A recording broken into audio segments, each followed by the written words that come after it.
Biden ने US की विदेश नीति का किया बेड़ा पार्क। जाने कैसे शी जिनपिंग पुतिन कर रहे नई दुनिया का निर्माण। नमस्कार दोस्तों, मैं रतन सिंह और आप सभी का ट्रिगर पॉलिटिक्स में स्वागत है। रूस के राष्ट्रपति व्लादिमीर पुतिन और चीन के राष्ट्रपति शी जिनपिंग ने जैसे ही मॉस्को में मुलाकात की और एशिया पैसिफिक नीति का ऐलान किया, ठीक वैसे ही साबित हो गया कि जियोपॉलिटिक्स में अमेरिका की बादशाहत का अंत हो गया है और अब दुनिया मल्टीपोलर डायरेक्शन में घूम चुकी है। चीनी राष्ट्रपति शी जिनपिंग की इस सप्ताह अपने मित्र राष्ट्रपति व्लादिमीर पुतिन से मुलाकात हुई है और इस मुलाकात के दौरान कई चीजें जो वास्तविक हो गई हैं वो ये कि बीजिंग अब एक महाशक्ति बन चुका है और जिसका प्रभाव अब एशिया से बहुत आगे तक फैला हुआ है। सबसे हैरान करने वाली बात यह है कि चीन और रूस के बढ़ते प्रभाव को रोकने में अमेरिका के हाथों में जो नाकामी आई है वो राष्ट्रपति बाइडेन के कार्यकाल में ही आई है और राष्ट्रपति बनने के बाद से ही बाइडेन वैश्विक चुनौतियों का समाधान करने में करीब करीब फेल हुए हैं। तो क्या बाइडेन अमेरिका के सबसे कमजोर राष्ट्रपति हैं और क्या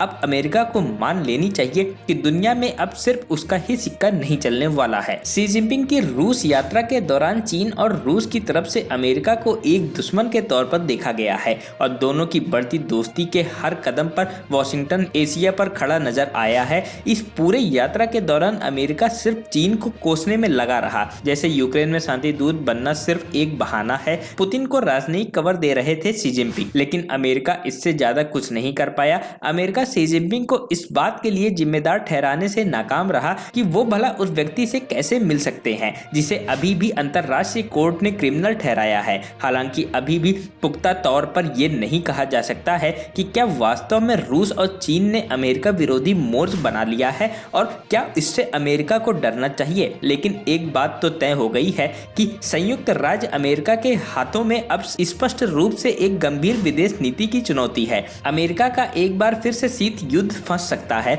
और अब चीन और रूस के पास मिलकर यूक्रेन समेत दुनिया के कई जगहों पर अमेरिकी लक्ष्यों को नाकाम बनाने की काफी क्षमता है। प्राथमिक तौर पर देखा जाए तो शी जिनपिंग और व्लादिमीर पुतिन एक मुख्य विदेश नीति को लेकर एकजुट हैं, जिसमें वैश्विक व्यवस्था को बदनाम करना, उसे नष्ट करना और एक नया वर्ल्ड ऑर्डर तैयार करना है जिसमें लोकतांत्रिक व्यवस्था को धारशाई कर एक निरंकुश शासन की स्थापना करना है। सोवियत संघ के पतन के बाद से ही पुतिन के मन में यह आक्रोश पैदा हो गया था और वो कई सालों से अंतरराष्ट्रीय व्यवस्था को नया रूप देने की कोशिश कर रहे हैं। लेकिन राष्ट्रपति जो बाइडेन की राष्ट्रीय सुरक्षा रणनीति के मुताबिक चीन पुतिन की उस सोच को आकार देने के लिए एक प्रमुख आर्थिक, कूटनीतिक, सैन्य और तकनीकी शक्ति वाला एकमात्र अमेरिकी प्रतियोगी है। इसे ऐसे समझा जा सकता है कि शी जिनपिंग ने यूक्रेन में समझौते के लिए जो 12 शत्रुए शांति प्रस्ताव तैयार किए हैं उसमें रूस को युद्ध शुरू करने के लिए दंडित करने के बजाय यूक्रेन को ज्यादा नसीहत दी गई है, जो अमेरिका की पॉलिसी से ठीक विपरीत है।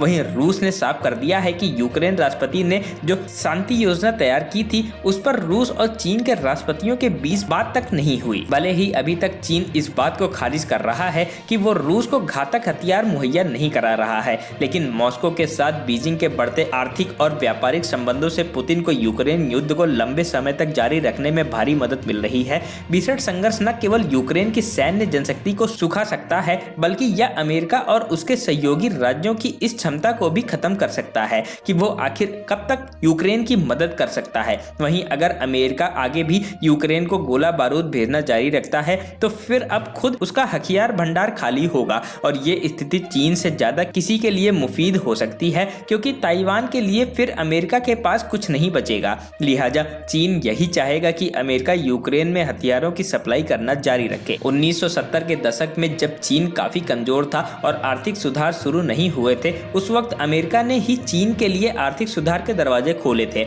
और 1970 में जब अमेरिका के तत्कालीन राष्ट्रपति निक्सन ने बीजिंग की यात्रा की थी तो उनका मकसद तत्कालीन सोवियत संघ को कमजोर करना था। उस वक्त चीन और रूस के संबंध अच्छे नहीं थे और अमेरिका उस बात का फायदा उठाने की फिराक में था। वहीं शीत युद्ध के बाद भी अमेरिका ने रूस को ही अपने लिए सबसे बड़ा खतरा माना और चीन की हर आक्रामकता को नजरअंदाज करने की कोशिश की, जिसका असर हम आज के चीन के तौर पर देख सकते हैं।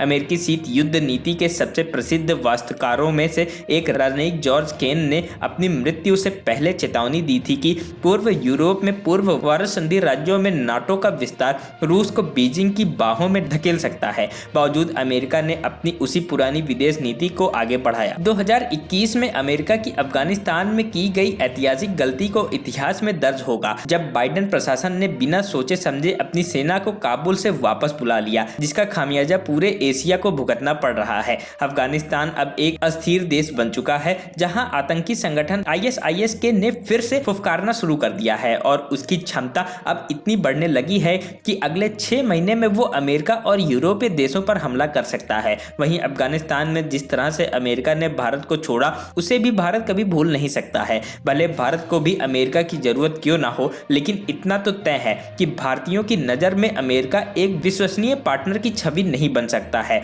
जो रूस के लिए है। चीन और रूस के करीबी होने के बाद भी भारतीय लोगों के मन में पुतिन के लिए एक उदार विचार है, लेकिन बाइडेन को अभी भी भारत में शक की निगाहों से देखा जाएगा। इसके साथ ही बाइडेन की कमजोर विदेश नीति ने दुनिया को बहुधवीय बना दिया है। जो बाइडेन की खराब विदेश नीति का ही असर है कि खाड़ी देश अब चीन के करीब होते जा रहे हैं। सऊदी अरब और संयुक्त अरब अमीरात ने तो खुलकर बाइडेन का तिरस्कार किया है और पिछले साल इन दोनों देशों के नेताओं ने बाइडेन का फोन तक नहीं उठाया। वहीं सऊदी अरब और ईरान के 20 दशकों की दुश्मनी को किनारे रख शी जिनपिंग ने ही दोस्ती करवाई है, जो खाड़ी देशों में चीन के विशालकाय होते प्रभुत्व को दर्शाता है। जबकि बाइडेन ने शासन में आते ही जिस तरह से सऊदी अरब के क्राउन प्रिंस मोहम्मद बिन सलमान को सऊदी अमेरिकी पत्रकार जमाल खशोगी की हत्या के लिए सीधे तौर पर जिम्मेदार ठहराया, उसके बाद से ही सऊदी अमेरिका संबंधों में दरार आ गया था। यानी खाड़ी देशों से अगले कुछ सालों में अमेरिका के पैर उखड़ने वाले हैं,